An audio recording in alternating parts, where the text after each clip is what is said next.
Hello everyone welcome back to Telugu ఉద్యోగ సందేశాలు YouTube channel. ఈ వీడియోలో మీ ముందుకు వండర్ఫుల్ సెంట్రల్ గవర్నమెంట్ జాబ్ ఆపర్చునిటీతో రావడం జరిగింది.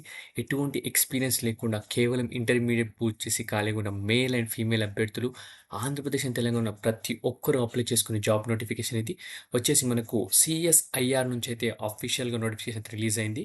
ఈ వీడియోలో clear cut complete details notification సంబంధించి అయితే ఎక్స్ప్లెయిన్ చేయబోతాను. వీడియోని స్కిప్ చేయకుండా ఎండ్ వరకు చూడడానికి ట్రై చేయండి. చిన్న రిక్వెస్ట్ స్టూడెంట్స్, వీడియోని లైక్ చేసి వీలైనంత వరకు ప్రతి ఒక్క అభ్యర్థికి వాట్సాప్, టెలిగ్రామ్ గ్రూప్స్‌లో షేర్ చేయండి. సో దట్ వాళ్ళు అప్లై చేసి జాబ్ గనుక సాధిస్తే చాలా హెల్ప్‌ఫుల్ అయితే అవుతుంది. అలాగే మన ఛానెల్ ఇంకా సబ్స్క్రైబ్ చేసుకొని యూజర్స్ ఉంటే వెంటనే ఛానెల్ సబ్స్క్రైబ్ చేసుకొని పక్కనే ఉన్న బెల్ ఐకాన్ ఆల్ అని యాక్టివేట్ చేసుకోండి. సో దట్ నెక్స్ట్ టైమ్ నేను ఏ వీడియోస్ చేసినా మీకు అప్డేట్స్ రూపంలో రావడం జరుగుతుంది. So let us get into the official notification students. Stay tuned. So official notification కనుక చూసుకున్నట్టయితే మనకు CSIR Indian Institute of Integrative Medicine నుంచి అయితే రావడం జరిగింది. సిఎస్ఐఆర్ వచ్చేసి council of scientific and industrial research, మనకు ministry of science and technology మీద కింద అయితే రావడం జరుగుతుంది.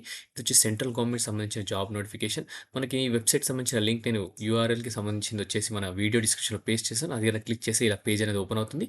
వచ్చేసి ఇక్కడ చూసుకుంటే నోటిఫికేషన్స్ పైన డ్రాప్ డౌన్ పైన క్లిక్ చేస్తే మీకు ఇలా ఇక్కడ నోటిఫికేషన్స్ రిలేటెడ్ అయితే కనిపిస్తుంది. సో ఇందులో మనకు వచ్చేసి అడ్వర్టైజ్మెంట్ నెంబర్ QR3 అనే అడ్వర్టైజ్మెంట్ అయితే డౌన్లోడ్ చేసుకోవాలి. ఈ అడ్వర్టైజ్మెంట్ డౌన్లోడ్ చేసుకొని దాని గురించి డిస్కస్ చేసుకుందాం. ఓకే, సో ఇక్కడ క్లిక్ చేయండి. సో అడ్వర్టైజ్మెంట్ అనేది డౌన్లోడ్ అవుతుంది.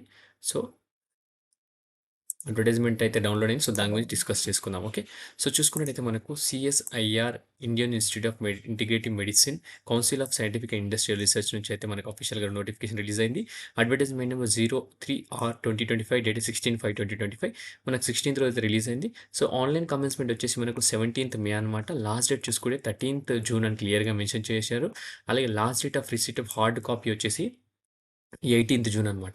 సో ఆన్లైన్‌లో సబ్మిట్ చేసిన తర్వాత మీరు హార్డ్ కాపీస్ ప్రింట్‌ఔట్ తీసుకొని, దాంతో పాటు మీ క్వాలిఫికేషన్ డాక్యుమెంట్స్ అన్ని ఎన్‌క్లోజ్ చేసి సంతకాలు పెట్టి 18th లోపైతే మీరు ఒక అడ్రస్‌కి పంపియాల్సి ఉంటుంది. ఆ అడ్రస్ మీకు నేను ఇప్పుడు ఎక్స్‌ప్లెయిన్ చేస్తాను కింద వీడియోలో. నెక్స్ట్ వచ్చేసి tentative date of written examination వచ్చేసి ఫస్ట్ వీక్ ఆఫ్ జూలై 2025 అనమాట. So details of positions, vacancies, qualification కనుక చూసుకున్నట్టయితే మనకు జూనియర్ సెక్రటరియట్ అసిస్టెంట్ జనరల్ వచ్చేసి మనకు టోటల్‌గా 4 వేకెన్సీస్ ఉన్నాయి. అందులో అన్రిజర్వ్డ్ 2 వేకెన్సీస్, అలాగే ఓబీసీ 1 వేకెన్సీ, ఈడబ్ల్యూఎస్ 1 వేకెన్సీ అనమాట. అలాగే జూనియర్ సెక్రటరీ అసిస్టెంట్ వచ్చేసి మనకు ఎఫ్&ఏ ఫైనాన్స్ అండ్ అకౌంట్స్ చూసుకుంటే మనకు 2 వేకెన్సీస్ ఉన్నాయి. Unreserved 1 vacancy, OBC 1 vacancy. Junior secretary assistant 03 కోడ్‌కి వచ్చేసి మనకు ఎస్ఎన్‌పి స్టోర్ సైడ్ పర్చేస్‌కి వచ్చేసి 1 వేకెన్సీ, అది కూడా అన్‌రిజర్వ్డ్ అనమాట. సో ఈ 3 కోడ్స్‌కి వచ్చేసి మనకు గ్రూప్ సికి సంబంధించిన పోస్ట్స్ అనమాట ఇవి. నాన్ గెజిటెడ్ పోస్టులు ఇవి. బేసిక్ చూసుకుంటే 19,900 నుంచి 63,200 వరకు అయితే ఉంటుంది. సాలరీ అన్ని కటింగ్స్ పోను మనకి ఎంత కాదన్నా 36,000 వరకు సాలరీ వస్తుంది. ఓకే, సో కేవలం ఇంటర్మీడియట్ పూర్తి చేసుకున్న ప్రతి ఒక్క అభ్యర్థి అప్లై చేసుకోవచ్చు 10+2. అలాగే దీంట్లో proficiency in computer type speed and in using computer as per the prescribed norms fixed by DOPT from time to time అని క్లియర్గా మెన్షన్ చేయడం జరిగింది. ఏజ్ లిమిట్ కనుక చూసుకుంటే నాట్ ఎక్సీడింగ్ 28 ఇయర్స్ అనమాట. ఓకే, సో నెక్స్ట్ వచ్చేసి మనకు స్టెనోగ్రాఫర్ అనమాట. జూనియర్ స్టెనోగ్రాఫర్కి 3 వేకెన్సీస్ ఉన్నాయి. అన్రిజర్వ్డ్లో 1 vacancy, OBC 1 vacancy, EWS 1 vacancy. ఇది కూడా group C non gazetted vacancies అనమాట. పే లెవెల్ దీన్ని చూసుకుంటే 25,500 నుంచి 81,100 అయితే బేసిక్ ఉంటుంది. అన్ని కటింగ్స్ పోను మన అకౌంట్లో 45,000 వరకు శాలరీ వస్తుంది. సో దీనికి కూడా 10+2 ఉన్న ప్రతి ఒక్క మేల్ అండ్ ఫీమేల్ అభ్యర్థులు అందరూ అప్లై చేసుకోవచ్చు. దాంతో పాటు మీకు ప్రొఫిషియన్సీ ఇన్ స్టెనోగ్రఫీ ఉంటే సరిపోతుంది. అలాగే ఏజ్ చూసుకుంటే మనకు నాట్ ఎక్సీడింగ్ 27 ఇయర్స్ అనమాట దీనికి కూడా. Okay, so post may carry pay and allowances such as house rent allowances, transport allowances, DNS allowances, central government rates as admissible to the central government employees అని క్లియర్‌గా mention చేయడం. అది కూడా class Y cities అనమాట. Okay, so next చూసుకుంటే మనకు age కూడా as per government rules relaxation ప్రకారం ఉంటుంది. ఎస్సీ, ఎస్టీకి 3 ఇయర్స్, 5 ఇయర్స్, ఓబీసీకి 3 ఇయర్స్, అలాగే పీడబ్ల్యూడీకి 10 ఇయర్స్ అనమాట. సో స్కీమ్ ఆఫ్ ఎగ్జామినేషన్‌కి వెళ్ళిపోదాం. So for the post of junior secretary assistant general, ఎఫ్&ఏ అండ్ ఎస్ఎన్‌పి చూసుకుంటే మనకు రిటన్ టెస్ట్ ఉంటుంది. రిటన్ టెస్ట్ వచ్చేసి మనకు ఓఎంఆర్ బేస్డ్ అయినా రాసుకోవచ్చు, కంప్యూటర్ బేస్డ్ అయినా అప్లై చేసుకోవచ్చు. సో పేపర్ 1, పేపర్ 2 2 ఉండడం జరుగుతుంది. వచ్చే టోటల్ మార్క్స్ వచ్చేసి 200 మార్క్స్ ఉంటుంది. సో క్లాస్ స్టాండర్డ్ వచ్చేసి మనకు 12th స్టాండర్డ్ అయితే ఉండడం జరుగుతుంది. అలాగే మనకు టైమ్ అలొకేటెడ్ చూసుకుంటే 2 hours 30 minutes ఉంటుంది. సో పేపర్ 1 కనుక చూసుకుంటే మనకు టైమ్ అలొకేటెడ్ 90 minutes ఉంటుంది. సో అలాగే దాంతో పాటు మనకు మెంటల్ ఎబిలిటీ టెస్ట్ ఉంటుంది. సో 100 క్వెషన్స్ ఉండడం జరుగుతుంది. 200 మార్క్స్ ఉంటాయి. అలాగే 2 మార్క్స్‌కి ఈచ్ క్వెషన్స్ అనమాట. సో నో నెగెటివ్ మార్కింగ్ అనమాట పేపర్ 1లో. సో పేపర్ 2లో చూసుకుంటే మనకు general awareness 50 questions, English language 50 questions. Each question 3 marks అనమాట, 150 మార్క్స్. సో 1 నెగెటివ్ మార్క్ అని క్లియర్‌గా మెన్షన్ చేయడం జరిగింది. Okay, so proficiency in typing in test in computer అని క్లియర్‌గా మెన్షన్ చేశారు. ఇంగ్లీష్ టైపింగ్ వచ్చేసి 35 వర్డ్స్ పర్ మినిట్ ఉండాలా. అలాగే హిందీ టైపింగ్ వచ్చి 30 వర్డ్స్ పర్ మినిట్ ఉంటే మీరు క్వాలిఫై అవ్వడానికి చాలా ఈజీ అయితే ఉండడం జరుగుతుంది. సో, ప్రొఫిషియన్సీ టెస్ట్ కూడా జస్ట్ క్వాలిఫైయింగ్ ఇన్ నేచర్. అది మెరిట్ అయితే కాదు. పేపర్ 1 కూడా క్వాలిఫైయింగ్ ఇన్ నేచరే. పేపర్ 2 మెరిట్ బేసిస్ అనమాట. పేపర్ 2 ఎవరికైతే మార్క్స్ ఎక్కువ వస్తాయో వాళ్ళకు జాబ్ రావడం 100% గ్యారంటీ అనమాట. సో, స్టెనోగ్రాఫర్ చూసుకుంటే దీనికి కూడా మనకు రిటన్ టెస్ట్ అయితే ఉంటుంది. OMR or computer based. దీనికి వచ్చేసి మనకు క్లాస్ 12 స్టాండర్డ్ 200 క్వెషన్స్ ఉండడం జరుగుతుంది. 2 అవర్స్ అయితే అలొకేట్ చేస్తారు టైము. క్వెషన్స్ వచ్చి ఇంగ్లీష్ అండ్ హిందీలో ఉండడం జరుగుతుంది. దీనికొచ్చేసి ఓన్లీ 1 పేపర్ ఉంటుంది. దాంట్లో జనరల్ ఇంటెలిజెన్స్ ఏమో 50 క్వెషన్స్ ఉండేది 50 మార్క్స్‌కి.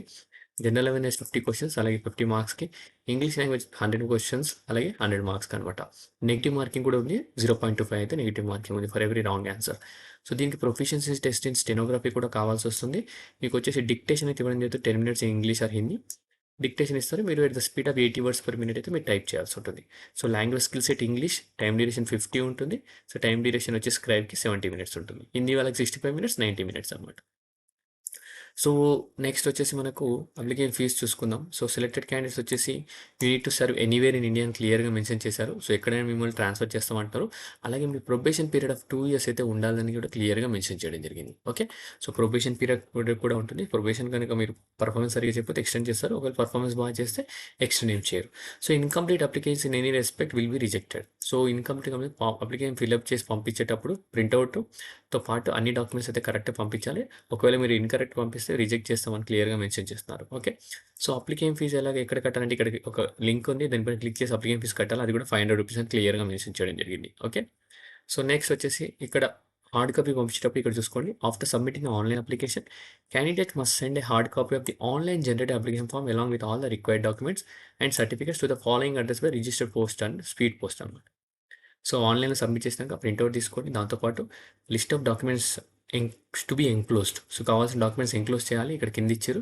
అవన్నీ ఎన్‌క్లోజ్ చేసి మీరు ఎన్వలప్ పైన application for the post of అని చెప్పి కోడ్ నెంబర్ పెట్టి అడ్వర్టైజ్మెంట్ నెంబర్ రాసి administrative officer CSIR Indian Institute of Integrative medicine అని చెప్పి ఈ జేఎన్‌కే 18001 కెనాల్ రోడ్ జమ్మూ అని మీరు క్లియర్‌గా రాసి బోల్డ్ లెటర్స్‌లో పంపించాల్సి ఉంటుంది. ఇక్కడ ఉన్న డాక్యుమెంట్స్ మీరు ఎన్‌క్లోజ్ చేయాల్సి ఉంటుంది. Okay. Receipt, passport size photo, signature of the candidates ఇవన్నీ మీరు అప్‌లోడ్ చేయాలి. దాంతో పాటు ఎన్‌క్లోజ్ కూడా చేయాల్సి ఉంటుంది. ఓకే. సో, అస్సలు మిస్‌యూజ్ చేసుకోకుండా ఈ ఆపర్చునిటీ ప్రతి ఒక్కరు అప్లై చేయండి. ఒక మంచి ఆపర్చునిటీ చెప్పుకోవచ్చు. కేవలం ఇంటర్వ్యూ పూర్తి చేసి ఖాళీ ఉన్న ప్రతి ఒక్కరు అప్లై చేసుకునే job notification. So, video maximum వీలైనంత వరకు ప్రతి ఒక్క అభ్యర్థికి షేర్ చేయండి. మేల్ అండ్ ఫీమేల్ క్యాండిడేట్స్ ఎవరైతే ఇంటర్మీడియేట్ పూర్తి చేసి ఖాళీగా ఉన్నారో మీరు అప్లై చేయకుంటే గనుక మిగతా వాళ్ళకి చెప్పండి. వాళ్ళు చేస్తారు. ఓకే. సో, వీడియో అందరికి నచ్చిందనుకుంటే నచ్చితే వీడియోని లైక్ చేసి షేర్ చేయండి. ఇంకా నెక్స్ట్ వీడియోలో ఇంకా మంచి నోటిఫికేషన్‌తో రావడానికి ట్రై చేస్తాం. Thank you for watching the video. Have a great day.